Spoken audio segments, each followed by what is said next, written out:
ওয়ালাইকুম দেখি আলু বন্ধুরা, যেখান থেকে দেখেন সর্বপ্রথম রইল আমার আন্তরিক শুভেচ্ছা। আজ দেখাবো গ্রাম কারা বাংলার কিছু ফসলের চাষ।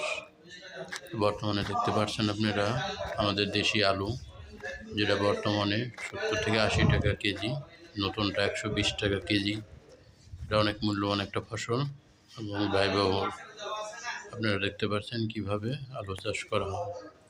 এবং দেখতে পাচ্ছেন আপনারা শীতকালীন সবজি সিম গাছ, অনেক সুন্দর সিম ধরেছে এবং এটা খুব সুস্বাদু একটি সবজি, যা 70 থেকে 80 টাকা কেজি।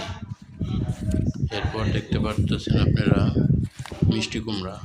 মিষ্টি কুমড়াটা খুব একটা ভালো হয় নাই, কৃষকের ক্ষতির সম্মুখীন হচ্ছে।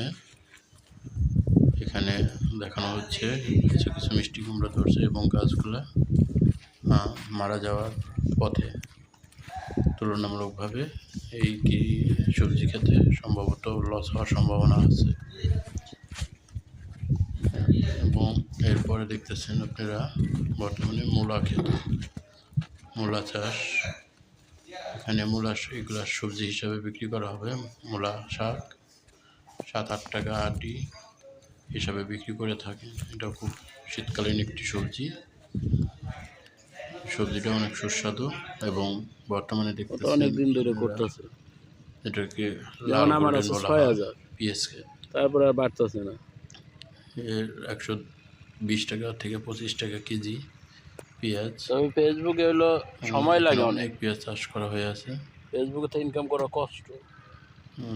পেঁয়াজগুলো আরও প্রায় 1.5 থেকে 2 মাস পর ইনকাম উঠবে। সহজ হলো তোমার একে বলে শাখা পেঁয়াজ। YouTube channel. মাশাআল্লাহ মোটামুটি ভালো হয়েছে। তাও 2-3 বছর সময় দেওয়া লাগে। কৃষক এখানে লাভবান হওয়ার সম্ভাবনা আর যার আছে কপাল ভালো, যদি প্রাকৃতিক কোনো দুর্যোগ না আসে।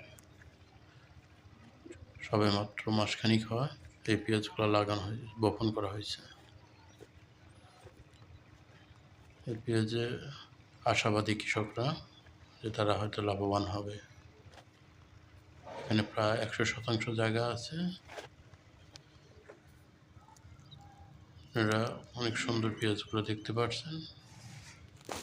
যদি ভালো লাগে ভিডিওটি সাবস্ক্রাইব করবেন এবং কমেন্টস করবেন। আশা রাখি সবাই ভালো থাকবেন ইনশাল্লাহ। হ্যাঁ